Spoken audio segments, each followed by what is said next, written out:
Mal's accomplished great things and great goals, but there was something unique about Mal. He had other goals offside the court. He started a foundation in 1994, a Mal Washington Foundation, which taught kids about tennis and what tennis gave back. So it was a little bit unique with Mal. He wanted to give back more to tennis because he knew what he got from it. So ladies and gentlemen, I wanted to introduce again our guest speaker on behalf of Wilson. He's done great things by sharing his story and inspiring those who need some inspiration. Mal Washington.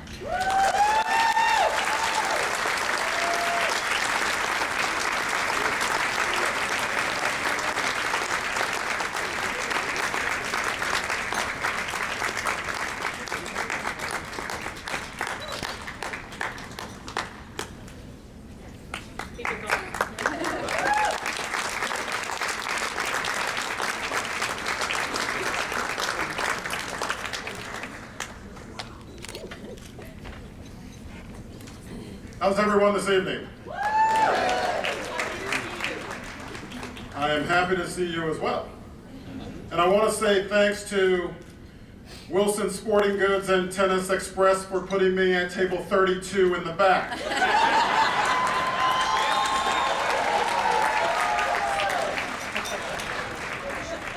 Typically the keynote sits in the front, but not here. We'll blame it on the fact that it's the first gala of many. You know, whenever I get introduced, I'm always interested to see what version of my name people are going to come up with. And Lauren copped out, she just said Mal. It's Malavia. She was actually asking me at the table, and she actually didn't believe me when I was telling her what it was. She thought I was kidding, because I like to make fun of people when they butcher my name. But Lauren has an interesting background because how many of you learned the sport of tennis actually in a gymnasium? Not at a club or on a tennis, but in a gymnasium. Okay, one hand goes up. Did you learn your tennis hitting it over the tennis ball over a balance beam? That is how Lauren learned the game of tennis. So there's multiple ways we can learn the game of tennis. Never heard that one before. But what was that? She's Canadian. But I love coming to events like this and sharing, you know, the little knowledge that I have about kids and about youth programming. But one of the reasons I really enjoy coming to events is I always see folks that I haven't seen in years and years and years. And there's, you know, a few guys here that I played on tour with and I played in college with. You know, there was Steve Bryan and Tommy Ho, and I saw Johan and Nicholas in the back that I'm sitting with. And it's always fun because you get to share a few stories, and it's always fun because I beat them more than they beat me typically. Except for Johan. That was my worst loss in college. I can't believe that. But what we're here, the reason we're here this evening, a lot of what the NJTL is and what it does is of course tennis, but there's so much more that goes on in NJTL besides teaching kids how to hit a ball. And as I was learning more about the NJTL here and how many literally thousands and thousands of kids that are being served, you know, here with the Houston Tennis Association and in partnership with the Houston Parks and Rec. I mean, I was so impressed about, I think the number I heard was 6,000 kids are serviced by these programs in schools and in public parks, and it made it very easy for me to want to come here and be a part of it. And I think, one, express my appreciation for everything that you do for the NJTL here, because I know how difficult it is to run programs like these. I'm going to talk a little bit about about maybe my upbringings in the sport of tennis and what I've chosen to, or the direction I've chosen to go with something I'm very passionate about, and that's in the Jacksonville, Florida area. But it relates directly to what is going on here in Houston. But over the years, I started playing tennis at 5 years old, and I got so much from the game. One, just the love of the sport. To me, the greatest sport in the world, tennis. I've had the chance to play it my entire life, and it's taken me around the world. I think the last count, it was about 31 or 32 countries around the world that I've gone to, playing the sport of tennis. You know, it got me into the greatest university.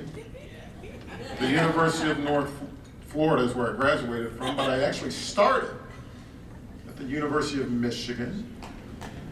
Go Blue.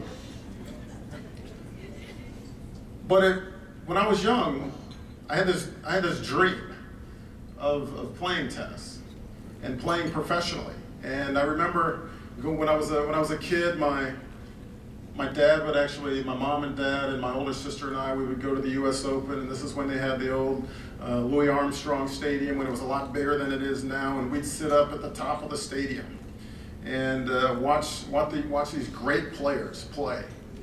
And it was just so exciting. And I remember one of those trips to the U.S. Open, I got 3 autographs.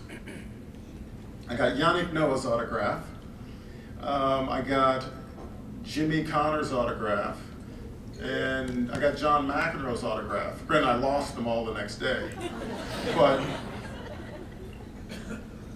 it was fascinating that about 10 or 12 years later, I was actually playing these guys on tour. It was amazing. I'm getting their autographs, and then I'm playing them on tour. And the memories that I had from growing up playing tennis, I always felt like, how can I give that to some other kids?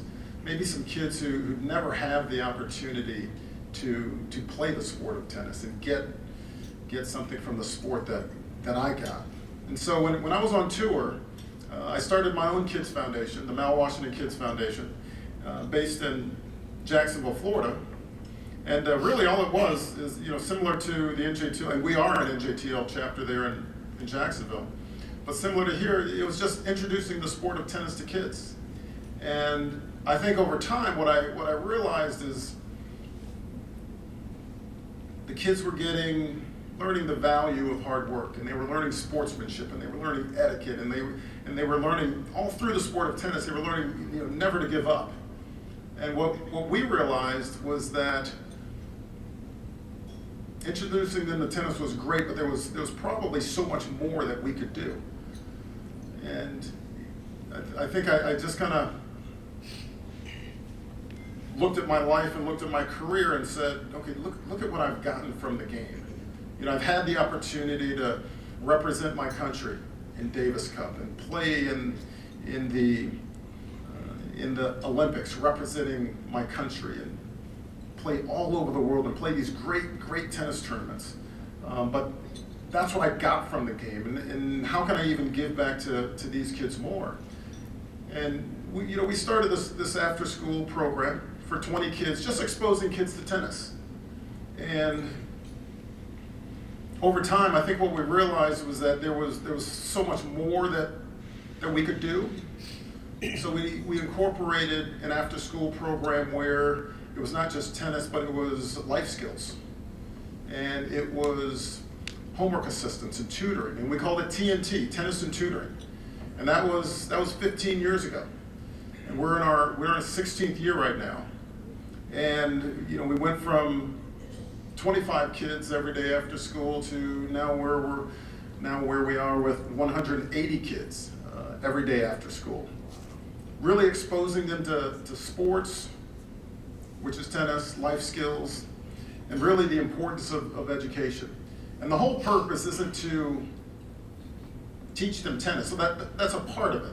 But through the sport of tennis, we want to get these youth to realize, especially living here in America, We want to get them to realize that anything is possible if you're willing to stay on the right track.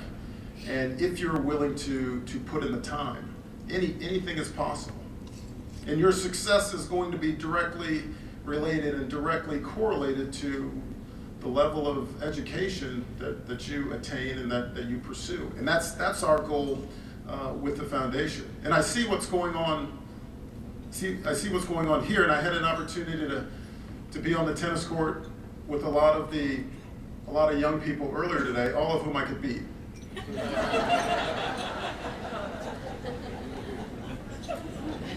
And I have you see the 30 or so young people that were here today, and I look at them and I say they have so much potential in them. You know, the potential to succeed is there, and it's up to all of us. I don't know how many folks are here today. Maybe 300 or 400 folks. But it's up to us as adults, and the adults in their lives, and the adults who support this event. It's up to us to be something special in their lives. It's up to us to be a role model to them. There's some very successful people here tonight, and at some point in your lives, you were exactly where all those kids we saw dancing around and acting silly earlier and acting crazy and waving rackets. I almost got hit with one of them. All those kids at some point, or all of you at some point, were the ages of those kids. And one of the things I always tell kids at my foundation is I'm a believer in dreaming big. You know, one of my goals in tennis was to win a major, to win a Grand Slam.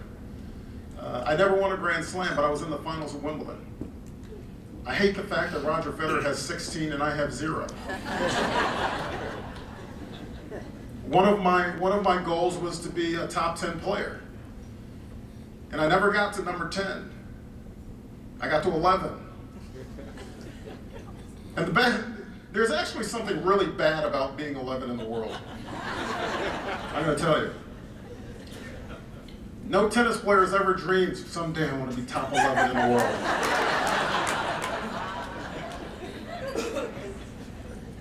And a lot of, I was in a good mood until I started talking about that.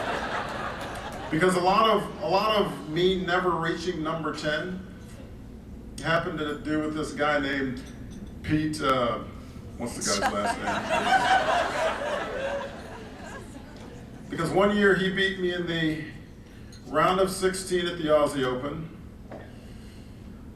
He beat me in the round of 16 at Roland Garros. He beat me in the finals of the tournament in Key Biscayne. I don't know what they call it now. What do they call it now? It used to be the Sony Ericsson.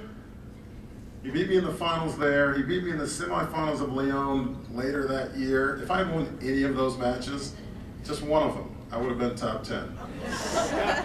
I've never liked him since. But I had a dream. I mean, I dreamed of achieving those things. And even though there were some goals that I never achieved in tennis, I dreamed big, and you know what? I had a great time trying. And I never regretted the time and effort that I put into my tennis career. And I try to relay that to a lot of the kids. You put forth every effort that you can, set those goals high and those dreams high, and you try to reach for them and try to achieve them. And I guarantee you, you're never going to regret the time and effort that you put into it, even if you don't achieve those goals. It's kind of like education. When you're going to pursue a college degree, which is a goal that I have for all of our kids in the foundation, when you pursue that college degree, it's not easy. I mean, I'll be the first to tell you, college was not easy for me. But I don't know anyone who's ever gotten their degree and said, yeah, geez, I wish I hadn't gotten that degree. That kind of stuff. Wow, why'd I put all that time and effort into that? No, you appreciate the time and effort that you put into it. And for so long I had talked about the importance of education to to kids around the country, not just at my foundation, but to kids all over the place. And then one one day, this kid, I'm always asking kids to, ask questions. Kids, they always climb up. I was like, hey, you guys have any questions? They said, yeah, why'd you leave college after 2 years if it's so important? I was like, oh, great.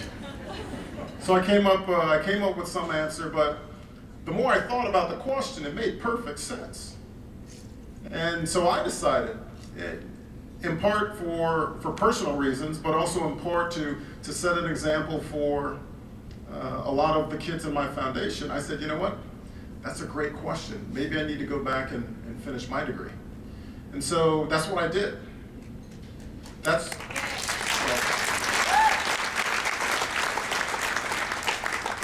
So I mentioned earlier University of North Florida. Well, I got a finance degree from University of North Florida about 13 months ago, in December 2010. I'll never take another class. Running through my mind now, and it always takes me to a different direction. So I'm sitting in these classes at UNF, and I can't tell you how many times students said, "Oh, are you the visiting professor?" I'm like, no.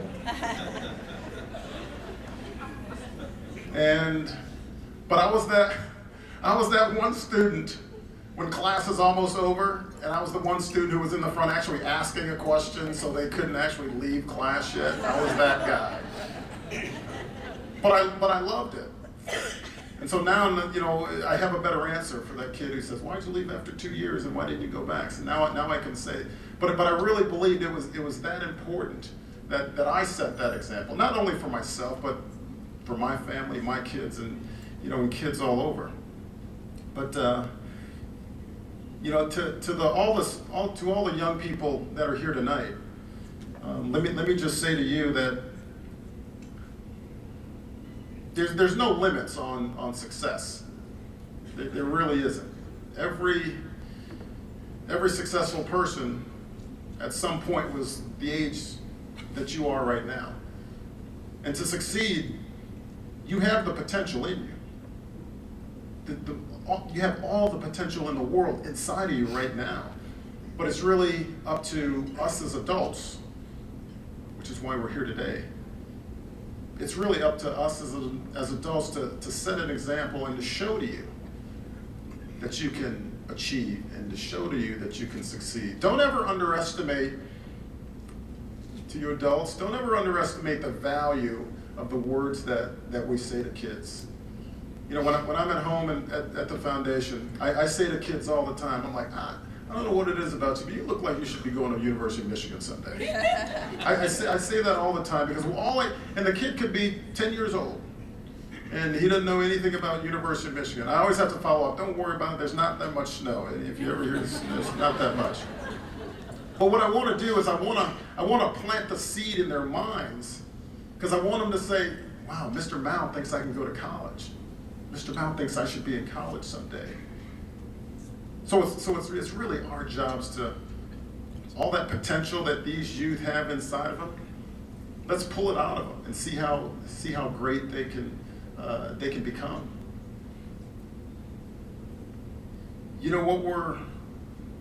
The kids that we serve in Jacksonville and so many of the kids that are served here in Houston come from some very challenging environments. And sometimes it's very difficult to break out of that cycle. In Jacksonville, there's a big cycle of poverty that we serve, a big cycle of lack of education, a big cycle of incarceration within the families of a lot of our students. And it's great when you see a student kind of break out of it. There's nothing more gratifying than to see a student break out of it and to know that maybe a fundraiser that you had or a small donation that you made or a word of encouragement that you gave to that kid impacted them. Sitting here today, I guarantee you, and I want all of you to think about something, I guarantee you sitting there right now in your seat, you can think back to something someone told you 25 years ago. It could be something positive, it could be something negative, it could be a parent, it could be a teacher, but it's something someone told you that sitting here tonight, it comes right back to you. Just for whatever reason, it comes right back to you. Which is why I say it's so important that we encourage youth with our words. One of the things that pops back in my mind, and this is kind of an interesting story. I told you, we used to sit in the nosebleed sections of Louis Armstrong. And I remember my dad telling me, this is one of his favorite words. He said, you can come back one day, be on that court, you could be a champ or you could be a chump. That's my dad. And you know, when you're 10 years old, it just kind of, yeah, okay, yeah, whatever. Can you go get some popcorn or something? But the interesting thing is about 12 years later, I was walking, 1991, I was walking onto that very court. And I walked out, having literally never thought of what my dad said 12 years prior. The moment I walked out onto the court, I looked up, and you know what came right back to me? You can walk onto this court someday and you can be a champ or a chump. Now, when I was up 2 sets to love and I lost the third set, I was thinking, okay, don't be a chump. But I was playing Omar Camporesi from Italy, and I did beat him in 4 sets. But my point being is, the words that we say to kids are very, very powerful. Which is why I try to encourage our kids. And I tried to give some words of encouragement to the kids today that we were on the tennis court with. But I think I want to finish with this. As much what I've seen in my own program, and we've been around for 15 years. We're in our 16th year. We've had 15 galas. I mean, you guys serve a lot more kids than we do. I mean, 6,000 kids, but we've had 15 galas, and this is your first, so. I don't know why that was funny. I was just making a point. But one of the things that we've noticed, and this is why it's so important to keep all of these kids engaged. One of the things I've noticed and this has only happened literally in the last few years, as we've started to get a lot more high schoolers and graduate high schoolers. When there have been kids who've left our program, and I guarantee if a kid's in our program, they're going to be better off in our program than not in the program. But when they've left our program and they didn't find another program like NJTL, what I have found is that through that community grapevine, you start hearing some very interesting stories about the trouble these kids are getting into, about some of the arrests that are being made from some of these kids. And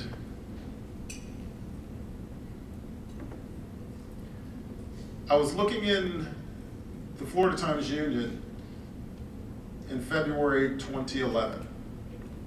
Open up the Metro section to page 3, and I see this picture of this kid, and I recognize him.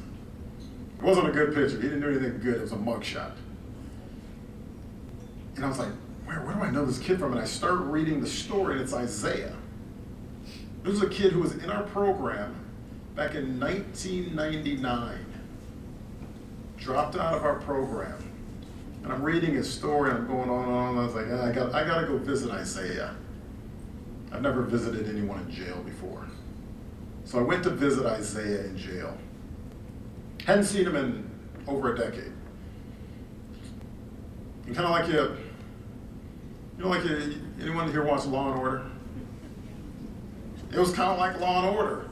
I sit down on a metal bench and there's a big old glass in front of me, and I pick up the phone and he picks up the other side of the phone. I didn't know that was real. That's actually happens.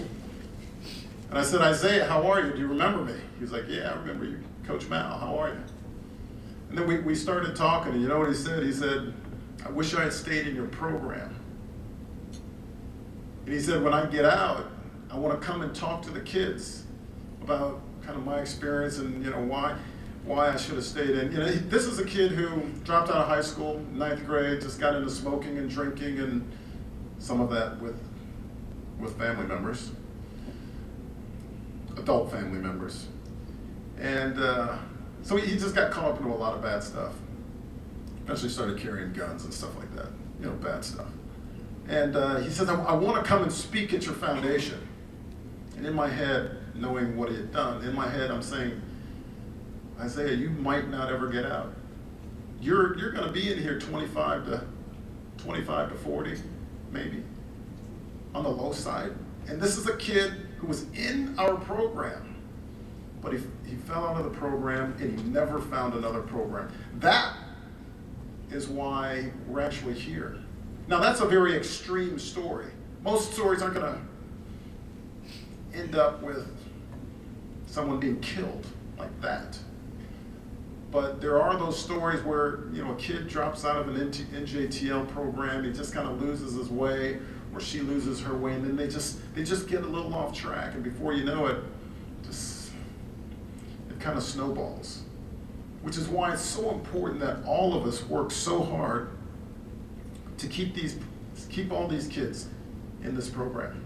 I can tell you firsthand the success that I see, and I know the success that you're seeing here. So don't look at the money that you're spending on auction items or to buy a table or buy a spot here tonight. Don't look at that as money spent. Look at that as money invested. I truly believe that it's money invested in kids, invested in their futures, and invested in your community. And if you look at it like that, I think it's so much easier to support a program like this. I know they're doing a great job. And even though I don't know the kids who it serves, I don't know them personally, I know for a fact that they're better off in this program than not in this program. I know that for a fact. So this being the first gala, I hope every single one of you is back again next year, but not just next year for this event, but throughout the course of this year, supporting NJTL, encouraging kids, because ultimately, some of those kids that were being served, we want them sitting where you are right now, years later, supporting NJTL. That's where we want them. We want them to be that success story. And if you keep supporting NJTL here in Houston, they will be successful. It's not easy. A lot of you have kids, I take it. How easy is it to raise kids? It's not. It is not at all. And what I've learned is that with programs like this, it's not just a 1-year thing, it's not just a 2-year thing, it's year after year after year after year that you have to continue to support these kids. And honestly, the other challenge is to, once they graduate from high school, continuing to support them. And that's one of the challenges that we have, continuing to support them after high school. Because we actually have a couple of students who've kind of lost their way now. They've literally been in the programs for years and years, and then they graduate from high school and they don't have as much daily support that they did when they were in high school and junior high. And then they start wobbling a little bit. So the support that you're giving, it's ongoing. But know that it is impacting the lives of thousands and thousands of kids. So all of you can go home feeling good about what you're achieving here tonight. I want to say congratulations to all of you for having a great first gala. And I want to say congratulations to everyone, all the sponsors, all the individuals, the executive directors, all the tennis folks who were here supporting the event, and all those folks who are out there on a daily basis helping these kids. Congratulations. Keep up the great work. Thanks for having me. Have a great day.